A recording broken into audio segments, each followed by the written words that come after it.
ఒకసారి ఈ తెక్కాంధ్రవాడి వీడియో చూడండి. అంటే వీడియోలన్నీ అంతే ఉంటాయి, తెక్కగా ఒక్కటి కూడా నిజం ఉండదు. అందుకని థింక్ ఆంధ్ర కాదు, తెక్కాంధ్ర వీడి పేరు. ఒకసారి ఈ వీడియో చూడండి.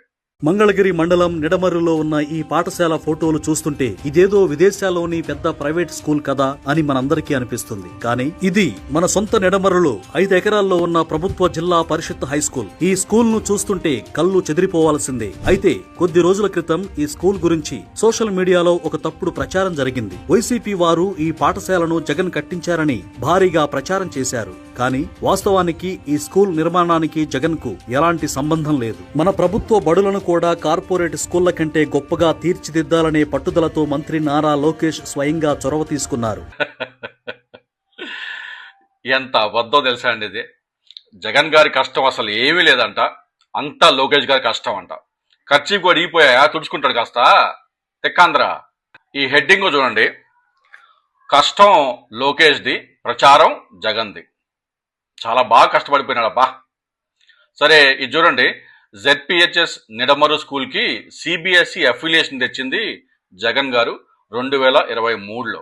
ఆ సిబిఎస్ఈ వెబ్సైట్ లో నుంచే స్క్రీన్ షాట్. 1 ఏప్రిల్ 2023 నుంచి 2028 దాకా సిబిఎస్ఈ అఫిలియేషన్ జగన్ గారు తెచ్చినారు ఈ స్కూల్ కి. సరే ఈ స్కూల్ ఎట్టా డెవలప్ అయిందో చూడండి. ఈ స్కూల్నే కాదండి, రాష్ట్ర వ్యాప్తంగా ఉన్న 930 స్కూల్స్ ని పిఎం శ్రీ అనే స్కీమ్ లో సెలెక్ట్ చేసి ఆ స్కూల్స్ ని ఆ లిస్ట్ లో చేర్చింది జగన్ గారే. సెప్టెంబర్ 2022లో మినిస్ట్రీ ఆఫ్ ఎడ్యుకేషన్ వాళ్ళ వెబ్సైట్ లో ఈ నోటీస్ చూడండి. అంటే ఏ స్కూళ్ళు ఆ పిఎం శ్రీ అనే స్కీమ్ కింద ఉన్నాయో ఆ స్కూల్ లిస్ట్ అంతా ఉంది. దాంట్లో జెడ్పిహెచ్ఎస్ నిడమర్రు ఆ యూడి స్కూల్ కూడా ఉంటుంది. ఇదే విషయం పిఎం శ్రీ స్కూల్స్ అనే సెంట్రల్ గవర్నమెంట్ వాళ్ళ వెబ్సైట్ ఉంది. దాంట్లోకి వెళ్ళి చూస్తే ఈ దేశవ్యాప్తంగా అనేక స్కూల్స్ ఎట్లా డెవలప్ చేస్తూ ఉంటారు, ఏ స్కూల్ని డెవలప్ చేస్తున్నారు అన్ని దాంట్లో క్లియర్గా చెప్తారు. ఆడికి పోయి ఆంధ్రప్రదేశ్ అని సెలెక్ట్ చేసి ఏలూరు అని సెలెక్ట్ చేస్తే దాంట్లో ఆ ఏలూరు డిస్ట్రిక్ట్లో ఉన్న స్కూల్స్ అన్నీ వస్తాయి. ఆ స్కూల్స్ చూస్తే జెడ్పిహెచ్ఎస్ నిడమర్రు కూడా ఉంటుంది. అయితే దీనికి డెవలప్ చేయడం మొదలుపెట్టింది సెప్టెంబర్ 2022లో. ఆ బురుగు చుక్కలు చూశారు, బురుగు చుక్కలో అవన్నీ స్కూల్సే. ఒక్క బురుగు చుక్క మీద క్లిక్ చేస్తే ఆ స్కూల్ పేరు వచ్చింది అనమాట. సరే ఈ స్కీమ్ కింద, ఈ పిఎంశ్రీ స్కీమ్ కింద అనేక రాష్ట్రాల్లో అనేక స్కూల్స్ ని సెంట్రల్ గవర్నమెంట్ సహాయం అందిస్తూ ఉంది. సరే అసలు ఏ రాష్ట్రంలో ఎన్నెన్ని స్కూళ్ళు డెవలప్ చేస్తున్నారు ఒక లిస్టు చూద్దామని చెప్పి చూస్తే ఇటువంటి పార్లమెంట్ లో ఎవరు అడిగిన ప్రశ్నకు వాళ్ళు సమాధానం ఇచ్చినారు. అన్ని రాష్ట్రాల్లో ఎన్నెన్ని స్కూల్స్ ఈ స్కీమ్ కింద డెవలప్ చేస్తున్నారో చెప్పినారు 2025లో. అంటే అందరికన్నా ఎక్కువ స్కూల్స్ 2 రాష్ట్రాలు టాప్ 2. ఒకటి ఉత్తరప్రదేశ్ 1700 స్కూల్స్ డెవలప్ చేస్తూ ఉన్నారు.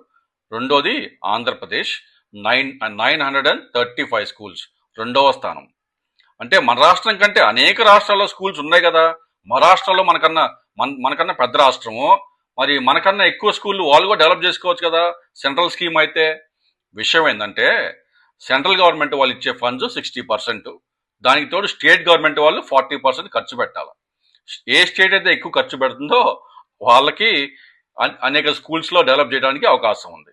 కాబట్టే జగన్ గారు 2వ స్థానంలో నిలబెట్టారు ఆంధ్రప్రదేశ్ ని ఈ స్కూల్స్ ని డెవలప్ చేయడంలో.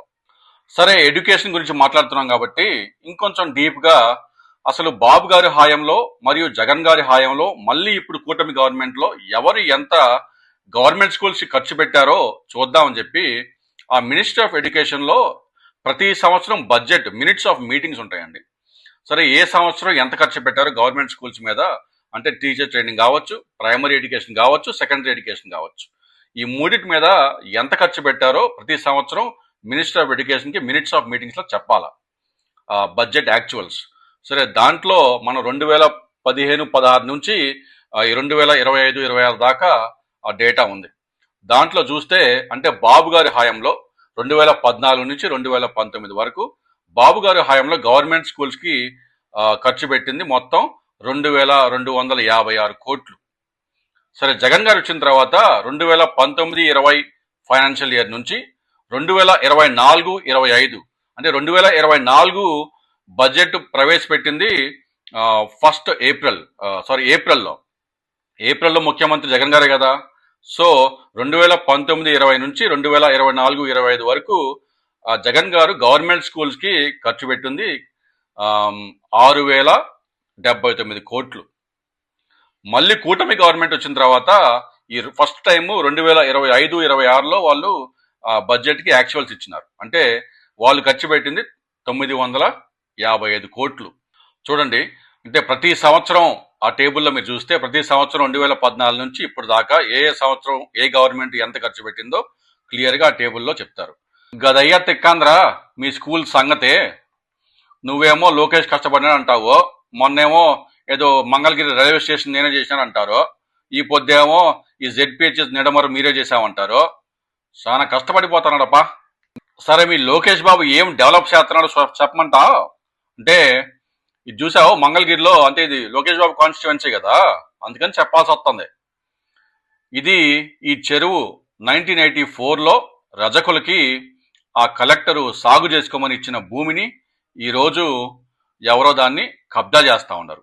అంటే లోకేష్ గారి కాన్స్టిట్యువెన్సీలో. దీని మీద ఒక ఎంక్వైరీ చేయటమో, దీని మీద యాక్షన్ తీసుకోవటమో ఏదో చేయండి. ఈ డెవలప్మెంట్ని ముందు ఆపండి. లోకేష్ గారు, ఇది మీ కాన్స్టిట్యువెన్సీ. దయచేసి మిమ్మల్ని ఎన్నుకున్నది, మీకు ఓట్లు వేసింది ఆ కబ్జాలు జరగకుండా చూసుకుంటారని. కాబట్టి దయచేసి తగిన వారికి, ఆ రజకులకి న్యాయం చేస్తారని మీకు అభ్యర్థిస్తా ఉన్నాను.